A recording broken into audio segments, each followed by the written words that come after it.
she's igniting controversy over her steamy American Idol performance. Jesus is my virtue. Her always provocative song lyrics. Why does she always have to push the envelope with Catholics? And basically, just about everything else she does. Anything related to my physical appearance or my artistry, those are the critiques that I don't listen to. And now, in a brand new Showbiz Newsmaker interview, Lady Gaga is telling Showbiz Tonight what she thinks of her critics.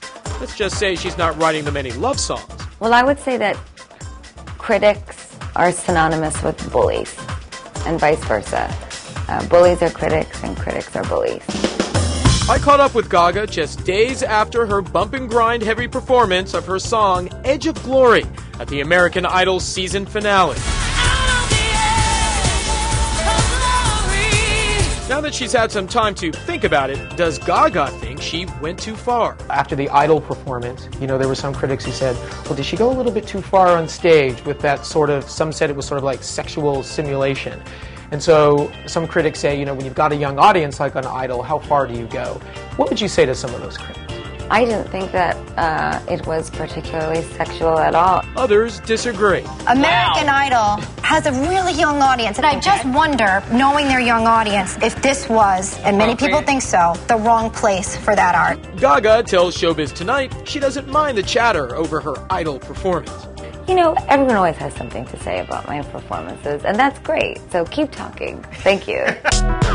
By now, Gaga is no stranger to criticism. Controversy clings to her like that infamous meat dress. When you're an artist at your level, how much does the criticism affect you or not affect you? I only pay attention to those in reference to my peers that I respect, that I work with. And I want my fans to know that that's okay to do that. It's one thing to be aware of criticism and to take constructive criticism, and another thing to look outside constantly for reassurance. Look into yourself. You are the one that has to, at the end of the day, be the soul that stands behind the work. So you have to believe in it. And so I answer to me.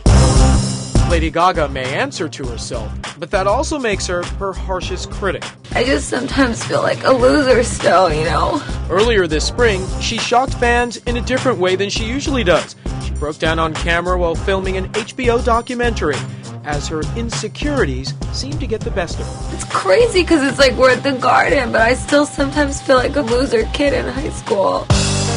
Which begs the question, despite her album sales and her Grammys and her ranking as #1 on the Forbes list of most powerful celebrities in the world, is Lady Gaga still plagued by insecurity? At this point in your life, do you feel worthy, or do you still have those feelings of unworthiness? And if so, where do they come from? I don't think I'm ever going to feel entirely worthy of the blessings in my life. What makes her feel worthy? The devotion from the fans she affectionately calls her little monsters.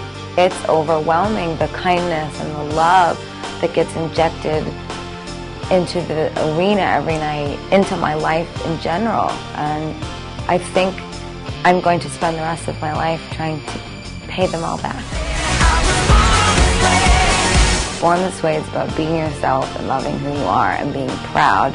You just have to know who you are. Don't be afraid of what other people are going to say. At the end of the day, you are the person that you have to answer to.